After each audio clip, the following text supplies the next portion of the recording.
안녕하십니까. 뉴질랜드 위클리 이번 주 순서 시작합니다. 오클랜드 시는 아메리카컵 요트 경기에서 우승한 71명의 팀 뉴질랜드를 위해서 축하 퍼레이드를 마련합니다. 오클랜드 시는 팀 뉴질랜드가 아메리카컵 요트 대회에서 우승한 후 불꽃놀이와 귀국 퍼레이드 등 축하 행사를 계획하고 있습니다. 버뮤다에서 열린 아메리카컵 요트 경기에서 팀 뉴질랜드는 미국 팀을 7대1로 이기고 14년 만에 다시 아메리카컵을 가지고 돌아옵니다. 오클랜드 항구에는 7월 4일 저녁 6시 정각에 특별히 디자인된 조명을 밝혀 팀 뉴질랜드의 우승을 축하하게 됩니다. 필거프 오클랜드 시장은 버뮤다에 머물고 있는 팀원과 퍼레이드에 대해 논의했다고 말하고 시내 많은 구간에서 도로 공사가 진행되고 있어 자세한 퍼레이드 코스는 아직까지 결정하지 못하고 있다고 전했습니다. 이번 환영 퍼레이드에는 10만여 명의 오클랜드 시민들이 나와 팀 뉴질랜드의 요트 선수들을 환영할 것으로 예상됩니다. 앞으로 4년 후 아메리카컵 요트 대회가 오클랜드에서 열리면 8천만 달러에서 1억 달러 정도의 경제적 이익을 볼 수 있을 것으로 전문가들은 예상하고 있습니다. 와이카토 대학은 보고서를 통해서 뉴질랜드의 키위 과일 산업은 오는 2030년까지 2만 9천여 명의 새로운 일자리를 마련하게 될 것으로 예상했습니다. 와이카토 대학은 또 35억 달러의 추가 소득이 예상된다고 말하고 특히 새로운 품종인 골드3로 많은 수입을 올릴 수 있을 것으로 예상했습니다. 키위는 뉴질랜드 북섬 베이 오브 플랜티, 노슬랜드 지방에서 많이 재배되고 있는데 이 지방 경제에도 큰 보탬을 줄 것으로 보입니다. 뉴질랜드산 골드 키위는 연간 13억 달러치를 수출해 키위 수입의 대부분을 차지하고 있는데 그린 키위는 9억 1,700만 달러에서 8억 1,000만 달러로 수출액이 줄어들었습니다. 뉴질랜드의 인구는 21세기 말이 되면 600만 명에 이르게 될 것이라고 UN 보고서가 예측했습니다. 2017년 세계 인구 예상치에 따르면 뉴질랜드 인구는 470만 명, 오는 2100년에는 610만 명에 달할 것이라고 예상했습니다. UN 세계 인구 예상에 따르면 뉴질랜드인의 평균 수명은 82세인데 이는 오는 2100년의 세계 평균 수명과 같은 것입니다. 뉴질랜드의 인구는 계속 늘어나는 데 비해 중국은 오는 2030년에 14억 명을 최고로 차츰 줄어들 것으로 예상했습니다.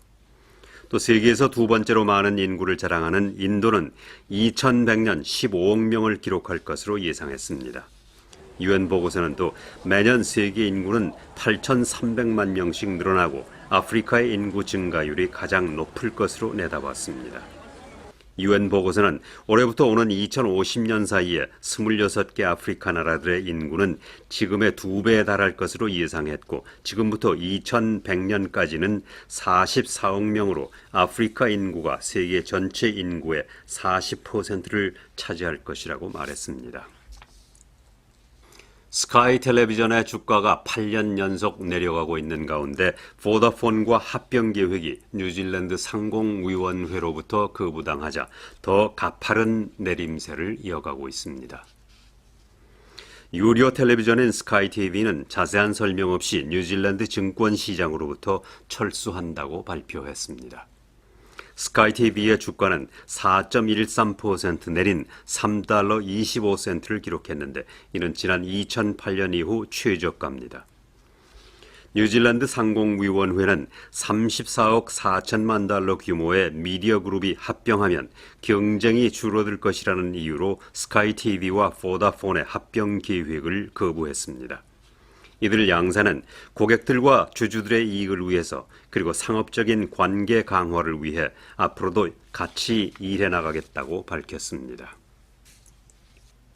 뉴질랜드와 아시아 각국의 문화 교류를 목적으로 결성된 뉴질랜드 아시아 협회 NZAA의 연차 총회가 지난 25일 저녁 오클랜드 시내 식당에서 있었습니다. 이번 총회에서는 새로 가입하는 커미티 멤버에 대한 승인과 지난 1년간 있었던 활동 상황에 대한 보고, 앞으로의 사업 계획 등이 논의됐습니다. 한국의 문화계를 대표해서 한유문화원이 커미티 멤버로 활동하기 시작했고 중국, 필리핀, 타이, 이란 등 아시아 각국 문화계 대표자들이 참석해 문화 교류를 위한 다양한 아이디어를 교환했습니다.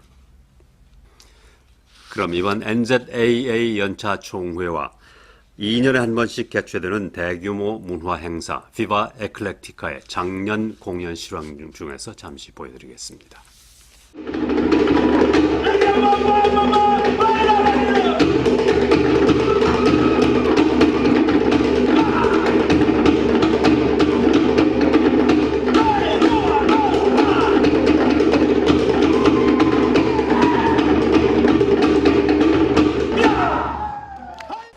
50여만 명의 뉴질랜드인들은 돈이 없어 가정일을 찾지 못하고 있고 가정의의 수입도 줄어들고 있는 것으로 나타났습니다. 왕가레이의 GP인 앤드류 밀러 박사는 어른 진료비는 38달러를 받고 있으나 일부 주민들은 이를 부담하기 힘든다고 말했습니다. 따라서 이러한 주민들은 무료인 병원 응급실을 찾아가는데 이에 따라 환자들이 줄어들고 GP들의 수입도 줄어들고 있다고 밝혔습니다. 뉴질랜드에는 1차 진료기관인 GP는 진료비를 받고 있고 2차 진료기관인 병원은 무료입니다. 뉴질랜드 보건 서베이 결과에 따르면 전체 뉴질랜드 성인의 14%인 50여만 명은 진료비가 없어 GP를 찾지 못하고 있는 것으로 나타났습니다. 특히 가정의가 부족한 지역에서는 돈이 없어 가정의를 찾지 못하는 비율이 20% 정도로 높아지고 있습니다. 밀러 박사는 이러한 현상은 뉴질랜드가 전 세계에서 미국 다음으로 1차 진료기관을 찾기 어려운 나라라고 지적했습니다. 오클랜드 한인회 총회와 회장 이 취임식이 지난 24일 오클랜드 한인회관에서 있었습니다. 이날 총회에는 50여 명의 교민들이 참석한 가운데 전회 회의록 승인, 2017년 사업, 결산보고, 한인회 회기 변경 등이 있었습니다. 오클랜드 한인회 총회 모습과 회장 이 취임식 모습을 잠시 보여드리겠습니다. 그럼 총 수입이 이거에 의하면 약 30만 불 정도 나오게 되는데 30만 불 정도 되는 게 총 수입이 되는 거죠? 전체 수입은 그렇게 되죠. 이 전체 수입에 대한 내용이 없었어요. 예. 예. 지금 저희들이 아직까지 이 한인회관이 아직 우리가 카페 대출이 많습니다. 그래서 별도로 관리를 하고 있습니다. 이 대출 상환이 끝날 때까지는 별도로 관리해야 이 한인회관으로 수입 수지 적자를 쉽게 알아볼 수 있게끔 별도 관리를 하고 있습니다. 총 수입이 연간 35만 불 정도 되는 걸로 이해하고 있으면 되겠습니까? 예, 그렇습니다. 네, 이상입니다. 모든 분쟁이 잘 마무리되어 우리 한인회관을 잘 지켰고 한인회관의 재무구조가 적자해서 이제는 연 몇만 건의 흑자로 전환하게 되었습니다. 이는 한인회관의 재무와 한인회의 재무를 분리, 회관 운영을 잘 하였기에 가능했다고 생각합니다. 그리고 13대 임원님들, 건물관리위원님들, 고장위원님들의 노력, 그리고 우리 전체 교민들의 협력과 응원으로 이루어졌기에 이 자리를 통하여 도와주신 모든 분들께 고맙다는 말씀을 드립니다. 한간에 교민회관 사용을 무료로 해야 한다는 의견도 있었지만 아직은 빚을 다 갚을 때까지는 허리띠를 더 졸라매야 한다는 것이 13대 한인회 임원들의 생각입니다. 저는 평생을 정직함과 올바른 생각만 추구하여 지내왔습니다. 그런 제가 상상하지도 못할 시기, 모략, 거짓 등으로 너무 가슴 아프게 매도를 당하였지만 저를 믿어주시고 힘을 주신 많은 올바른 생각을 가진 교민 여러분 덕분에 어려운 시간을 잘 넘기고 우리 교민들의 영혼인 한인회가 평온한 본연의 제 모습으로 돌아오게 된 것을 뿌듯함을 느낍니다. 특히 오클랜드 노인회의 전통적인 지지와 믿음과 응원에 깊이 감사의 말씀을 드립니다. 네, 12대 13대 우리 김성현 회장님 참 훌륭하게 일을 많이 하셨습니다. 정말 어려운 시기를 많이 거쳤습니다. 많은 고통 속에서도 일을 하셨습니다. 부족하지 않게 저 14대 한인회장 박세태 열심히 하겠습니다. 이 한인회관은 여러분들을 위한 회관이고 우리의 미래를 위한 회관입니다. 3대가 함께하는 회관으로 만들겠습니다. 동서남북이 없는 한인회를 만들겠습니다. 우리의 미래를 위해서 함께 준비를 해줬으면 좋겠습니다. 사랑으로 힘든 곳에 한인회장을 던져놓지 마시고 우리가 손에 손잡고 함께 미래를 열어가는 할아버지, 할머니, 아버지, 어머니, 손자, 손녀가 3대가 함께 하는 한 회관으로 거듭나도록 다시 제가 다짐하면서 이 제사를 끝내겠습니다. 공로패 제13대 오클랜드 한인회장 김성혁, 귀하는 제12대 및 13대 오클랜드 한인회장직을 맡아 정교민의 22년 수건 사업인 한인회관을 완성하는 데 열정과 책임을 다하여 지대한 공과 또한 임기를 통하여 한인사회를 안정적으로 이끌어 미래의 한인사회의 발전을 위한 초석을 다져놓은 공이 지대하므로 이를 영원히 기리고자 공로패를 드립니다. 2017년 6월 24일 제14대 오클랜드 한인회장 박세태.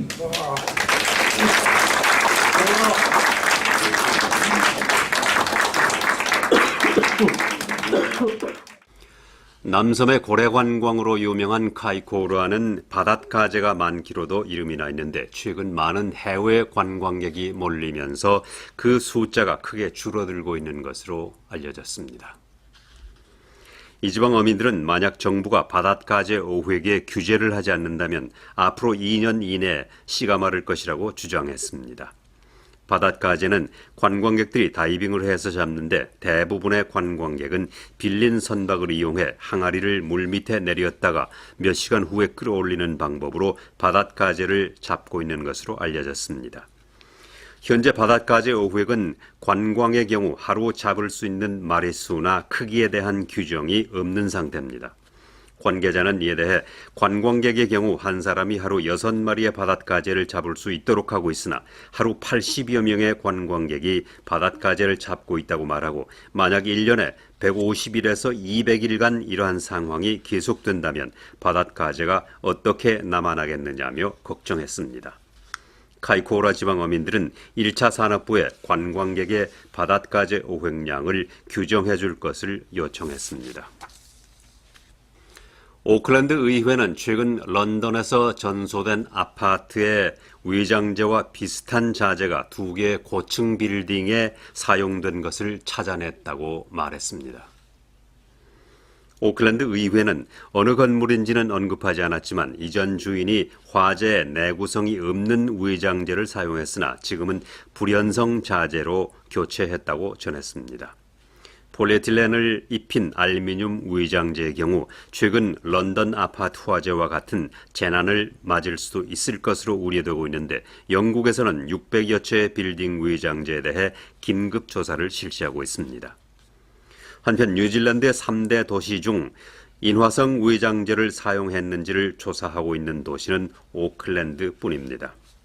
오클랜드 의회는 지난주 인화성 위장재를 사용한 빌딩이 없다고 말했으나 새로운 조사에서는 25m 이상의 고층 빌딩 2채가 인화성 위장재를 사용한 것이 조사 결과 밝혀졌다고 전했습니다. 오클랜드 의회는 시내 88채의 빌딩도 조사를 하고 있으나 위관상으로 결정할 수 있는 문제가 아니라 어려움이 따르고 있다고 말했습니다. 뉴질랜드 1차 산업부는 마누카 하니 멜츠 제품을 회수한다고 밝혔습니다. 1차 산업부는 카드보드 박스에 포장된 마누카 하니 멜츠에는 알려지지 않은 프로폴리스 항원이 검출돼 마누카 하니 멜츠 오리지널 맛 48g짜리 제품을 수거하기로 했다고 밝혔습니다.